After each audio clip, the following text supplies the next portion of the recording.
Graphical solution of the equations, किस तरह से ग्राफिकल सोल्यूशन फाइंड आउट किया जा सकता है जब आपके पास एक लीनियर फंक्शन हो, एक लीनियर इक्वेशन हो और एक ट्रिग्नोमेट्रिक हो। फॉर एग्जांपल हमारे पास है जी y is equal to x which is the equation of straight line, ठीक है।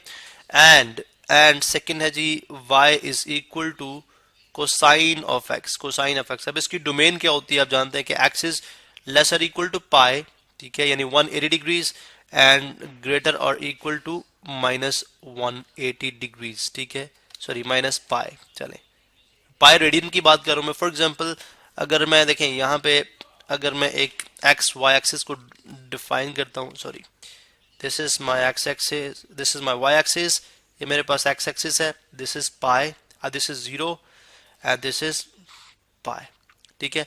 अब एंगल जो है वो यानी क्लॉक एंटी क्लॉकवाइज भी हो सकता है, ठीक है, एंगल जो है आपका क्लॉकवाइज भी हो सकता है।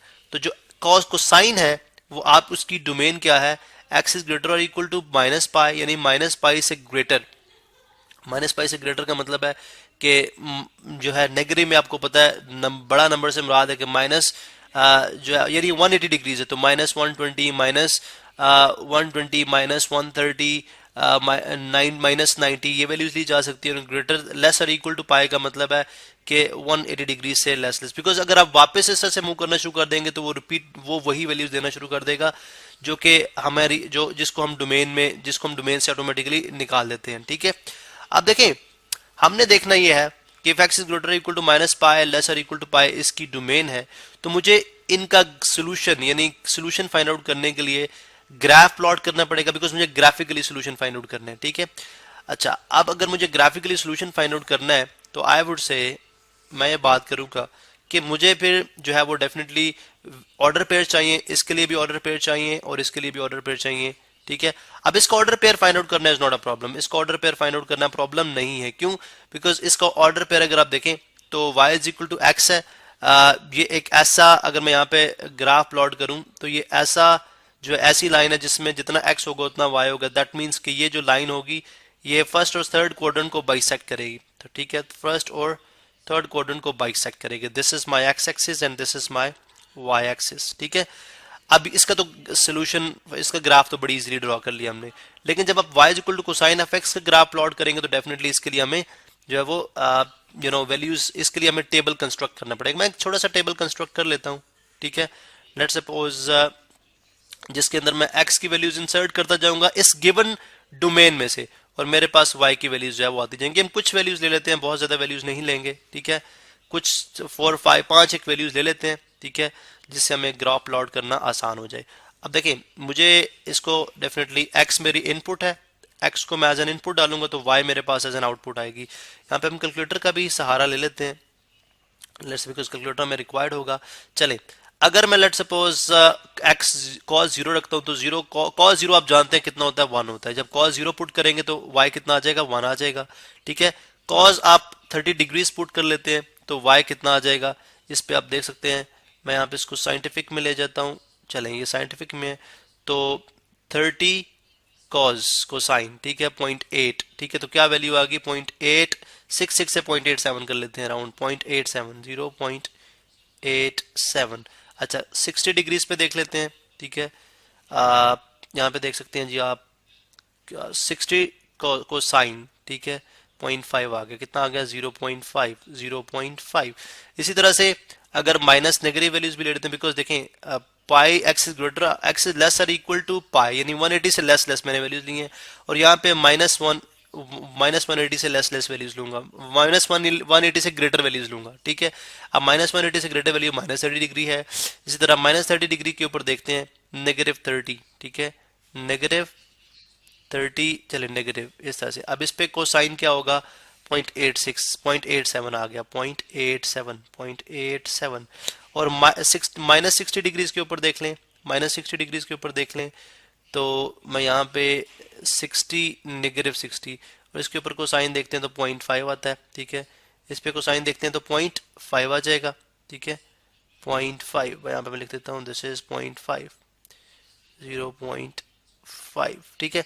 अब अगर मुझे इसको प्लॉट करना है, ठीक है, अब मुझे अगर इसको प्लॉट करना है, अब डेफिनेटली जो है मुझे इसको प्लॉट करने के लिए मैं यहाँ पे एक मैंने राइट साइड पे ग्राफ जो है वो ऑलरेडी बनाया हुआ है, ठीक है, जो मुझे हेल्प करेगा इसको प्लॉट करने में। मैं यहाँ से इसको कॉपी कर लेता हूँ, ठीक है, यहाँ से मैं इसको कॉपी कर लेता हूँ, बिकॉज इस पे मैंने स्केलिंग में आपको बता देता हूँ मैंने किस तरह से की हुई है, लेकिन just for the sake of understanding हम यहाँ पे इसको ले आते हैं, ठीक है। लेट्स से दिस इज द ग्राफ। अब ये मेरे पास वो ग्राफ है जिसको मुझे यहाँ पे प्लॉट करना है, ठीक है। चले अब ये थोड़ा स्क्रीन पे जस्ट नहीं हो रहा, लेकिन चले हम थोड़ा सा इसको अंडरस्टैंड कर लेते हैं, ठीक है।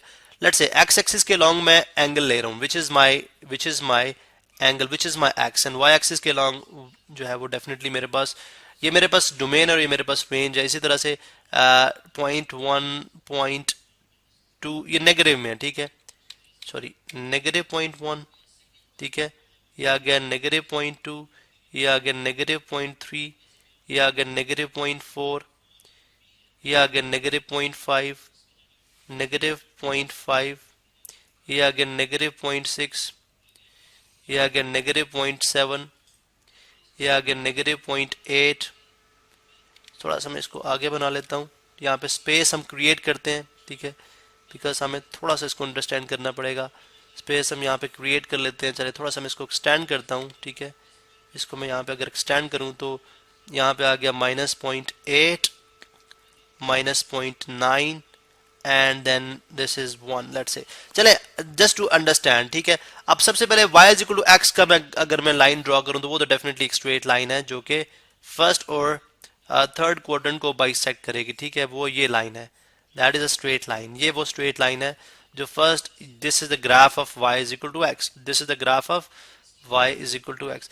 अब इसका ग्राफ मुझे प्लॉट करना है जब x y is equal to, देखें x is equal to y is equal to x, y is equal to cos x का, तो यहाँ पे मुझे देखना पड़ेगा कि when x is 0 y is 1, ठीक है, when x is 0 y is 1, इसका मतलब है वो पॉइंट क्या आ जाएगा, तकरीबन ये वाला। Let's suppose this is 1, when x is 0 y is 1, when x is 30 degrees y is 0.87 तकरीबन यहाँ पे आता है, ठीक है, 0.87। when x is 60 y is 0.5, 60 पे 0.5 आ जाता है, ठीक है, 60 पे 0.5, ठीक है।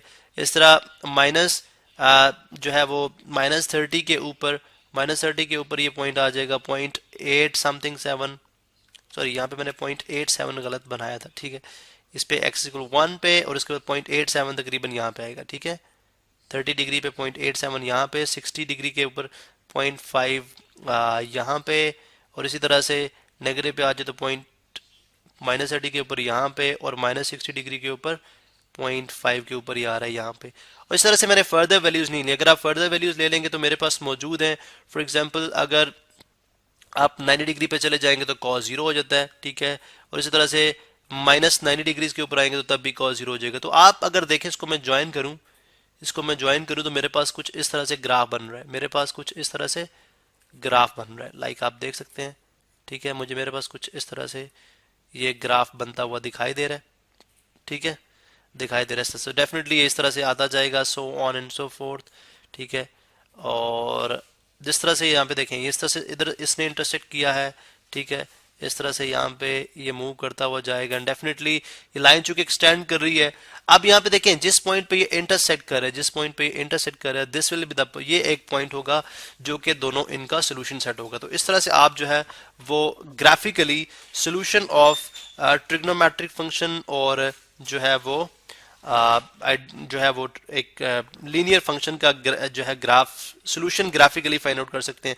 अब अगर आप इस पॉइंट को देख लें तो जस्ट हैव टू सी कि ये पॉइंट क्या बनता है, क्योंकि बिकॉज देखें मैंने प्रॉपर जो है वो ग्राफ यूज नहीं किया, ठीक है, जस्ट स्केलिंग भी अगर आप देखें तो एक्स एक्सिस के लॉन्ग और वाई एक्सिस के लॉन्ग ये जो है वो यूनिफॉर्म नहीं है, ठीक है, मतलब जो डिस्टेंसेस हैं वो जो मैंने वो लिए, स्केल जो है वो 2 एक्सिस के लॉन्ग डिफरेंट है, ठीक है, इसलिए ग्राफ जो है वो दोनों साइड्स के ऊपर अगर आप देखें इक्वली इंक्लाइंड नहीं है, ठीक है, इक्वली इंक्लाइंड नहीं है, स्लाइट चेंजेस हैं, लेकिन anyways just to give you an idea कि इस तरह से आप जो है वो solution of equation find out कर सकते हैं बाय यूजिंग ग्राफ्स।